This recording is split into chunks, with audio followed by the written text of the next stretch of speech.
Presentation, the bar has been set very high. And let me see if I can justify with my presentation. And the topic should be very relevant to all of you because obesity is really very prevalent. And we have limited options, but I'm going to examine the value of the regular diet, 3 milligram, and obesity management.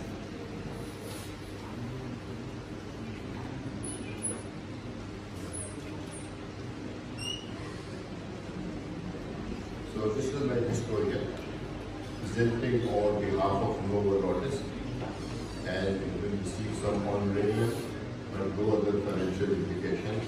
Slides were provided by Novo, but I did added them, and I am responsible for the accuracy of the content.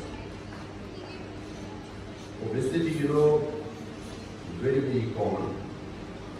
We have various degrees of obesity. We may be just overweight, or maybe obese, or maybe super obese, or morbid obese. So 1 in 3 globally is at least overweight, and 1 in 8 is obese. That means BMI more than 30 in Western world and 27 in Pakistani Asian people. So it is prevalent, and it is one of those diseases which are on the increase.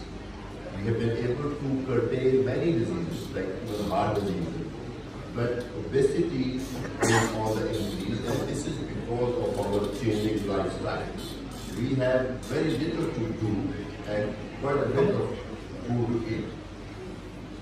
And the study in the Pakistan not different because we follow the best in eating pattern. We have all international food chains, and our local food is also very rich. So you can see different stats. 28.4% girls in Pakistan are overweight, and 8.6% are obese. 43% of men and 40% women are obese in urban areas, and ranked 9th in the world as far as obesity stats are concerned. And we have very limited treatment options, although many alternate medicines, many herbal medicines are being offered. And there are many institutions with many clinics which are offering obesity treatment, but they are using those drugs which are not actually recommended. And obesity is considered an epidemic because this is increased, and there is a lot of awareness amongst us. We may not have exact stats, but every one of us who will practice medicine know that we are, I think, not increasing obesity. And it is not a particular segment of our society who is becoming obese. It may be a businessman, it may be a corporate member, it may be a student, it may be a housewife, anyone. And we are, the number of people who are obese, they are increasing. And within that category, those who are overweight, they're becoming obese, and those who are obese, they're becoming super obese. So everything is getting worse. So these are some of the figures. It's not, I think, very easy to define obesity. There are a number of criteria. The best one, perhaps not the best, but the most easily doable is this BMI. BMI has got many limitations because it actually measures your weight and correlate it with your height. So if you're tall, of course, you can have more weight. But if you are very muscular, somebody who is professional athlete, his BMI may be in a normal range, but he may be able to help. So these are the values. If BMI is less than 18.5, that person is underweight. And something very rare to find these days. Only those who are married. And these are the people who are in normal range up to 25. There are different societies. This is international classification. This is Asian. This is subset of international classification. Please note down that the cut points are different. Because we Asians, we have more fat for the same weight. I'll show you one picture. And these are Japanese guidelines which truly represent Asian population. So in Western world, if somebody has BMI of 30 or more, he would be called obese. Between 25 and 30 would be called overweight, which is also called pre-obesity. But in Asian group is also actually very, very diverse. I'm not sure if we can compare an Indian Asian with a Chinese Asian. But we also have a lot of fat in our belly. So I think in Pakistan, anybody who has BMI of more than 25 will be called obese. So these are the values. In the red box, you are obese, and in green box, you're okay. And in red box also, as your BMI increases, your grade is higher. Now this is an example. These two young men, they look fit. Of course, if you just look at them, you will not register them as obese people. And both have normal BMI, 22.3. So this is within the normal by any standard. And if you measure their body fat with DEXA, you appreciate that a European person has only 9%, whereas same BMI Asian person has 21% fat. Because it is a fat which matters. Being obese is bad because being obese means more fat in the body, and particularly in the visceral region. So for the same BMI, Asian people have more visceral fat. That is why different cut points have been given for Asian people. Another parameter is waist circumference. Some, I think authors, they prefer waist circumference over BMI. Because they say what is important is the fat around our waist. Fat elsewhere, for example, sumo wrestlers, they have fat everywhere, but they don't have high incidence of diabetes because their fat is subcutaneous mostly, which is metabolically inert. But we have more fat in the tummy, and this may, I think, the term called thin obesity. Somebody tall, you might not register him as obese, but if you just focus on his tummy, you will notice that it is not normal, it is more than normal. So that will be classified as thin obesity. And if you do DEXA scan, if you do CT scan, you find more fat in their viscera. So that is very, very common. So I think mostly this BMI and waist circumference, they correlate. But there may be a case who has normal BMI, but his waist is more. So I think that is important. Both parameters should be used when possible. So these are the individuals. In men, less than 102 centimeters, and women, less than 88 centimeters is normal. More than that is abnormal. You can see that those who are less than 40, even then, if your BMI is higher, your risk is increased. So highest risk would be person who has got more waist and more weight BMI. So I think that is why it's very important. The third parameter, there are actually many other methods, electrosmography and weighing underwater. There are methods, total body fat versus determination by different sophisticated studies, but they're not applicable in routine clinics. One simple way is just to scan the person. I'm very sure most of us, we can make a judgment about one's physique just by looking at him, whether that person is obese or not. Obesity is a brain-related disorder because our eating behaviors, what we eat and how much we eat and whenever we eat, I think this is basically determined by brain. There is a center in the hypothalamus which regulates our energy intake and also our energy expenditure. It is a balance between the energy intake and expenditure which determines our weight. But this can be altered. I think this brain center itself is under control of your genes.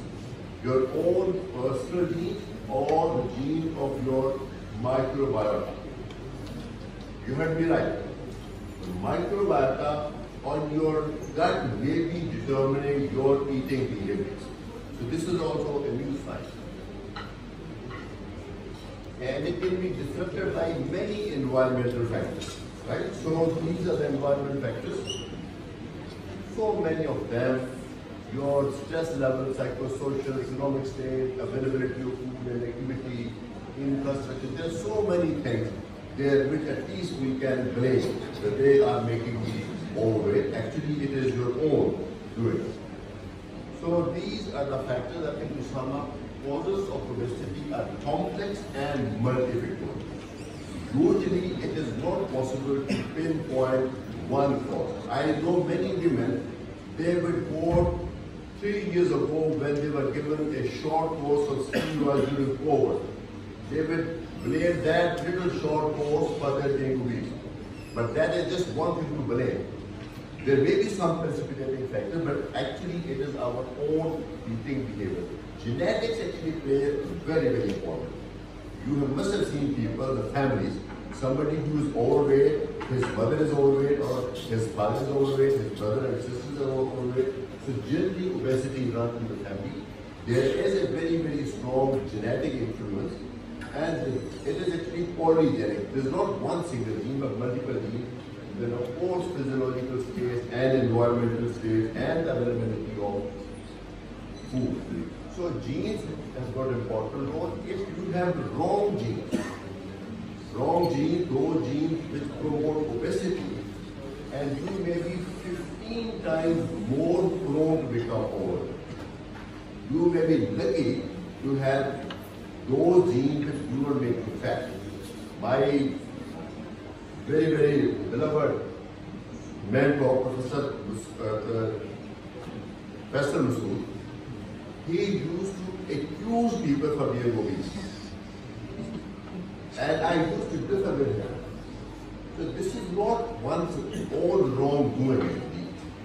A lot of it is to do with the genetics, because they alter our eating behavior.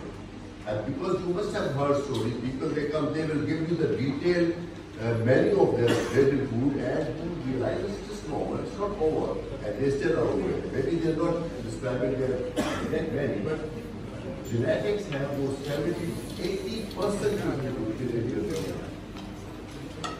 So I think important, genetics is important. Why is obesity so bad? It may be a social stigma. At younger age, especially if you're a woman, I think you may be only concerned about your looks. That is definitely very, very genuine feeling. If being obese is not considered to be a good thing and you feel isolated. But there are a lot of actual medical conditions which are related to obesity. Now let me go through with it. There are metabolic conditions. For example, nephrolepsy, we've been talking about liver disorders. Nephrolepsy is also on the increase. So many people, otherwise looking healthy, you do ultrasound, you will find that they have nephrolepsy. Both shown infertility, both in men and women, stroke, dyslipidemia, hypertension, coronary artery disease, pulmonary embolism, heart failure, prediabetes, diabetes, thrombosis, all these metabolic conditions are caused or promoted by obesity. Then there's some mechanical conditions. Just being overweight, have some mechanical problem, like gastroesophageal reflux disorder is more common in overweight people. Physical function is limited because of being obese. Asthma is more common. Urinary incontinence, osteoarthritis, particularly that of knee joint, sleep apnea, and the chronic backache. So all those mechanical conditions are related to obesity. Then we have mental disorders, psychological problems. Depression is more common in obese people, anxiety is more common, and I think this is also another very important point. So almost all health-related conditions, whether it is metabolic or mechanical or mental, they are increasing. And even cancer is more common in obesity. So obesity is truly a mother disease. So I think it's the right saying, if you understand obesity well, And if you understand obesity-related disorders well, you know, I think, most of medicine. So what is the treatment? It starts with lifestyle changes. Lifestyle changes are very comprehensive. When we listen to them, they seem very logical, but they're very difficult to adopt. And even if you adopt them, even more difficult is to carry them out. And the result, because we want immediate results, the results to come late, the lifestyle changes is actually the foundation of the obesity treatment. But we are usually unable to do that. Then pharmacotherapy and then bariatric surgery. Bariatric surgery is also now coming up as a treatment option in obesity, metabolic surgery. So we will be talking about pharmacotherapy. There are 2 or 3 agents available. One is orlistat. When it came in, this drug, I was very excited. I thought it is going to solve this obesity issue. When you study the literature, it will not allow the fat to be absorbed. So I thought the problem was over. But again, the studies have not shown a very, very good result. And the generic are available in Pakistan, originally abroad. Then tupilumab, phentermine, this is not available. This decreases your appetite. Then GLP-1 receptor agonist is a new class, and there's a lot of excitement about this new class because of their unique action on our brain. I just told you earlier that basically it is brain-related disorder. So GLP-1 receptor agonist works where exactly the fault is. So these are some of the GLP-1 receptor agonists. Semaglutide 1 milligram, known as GEMCON, once a week. It is definitely, it helps to get some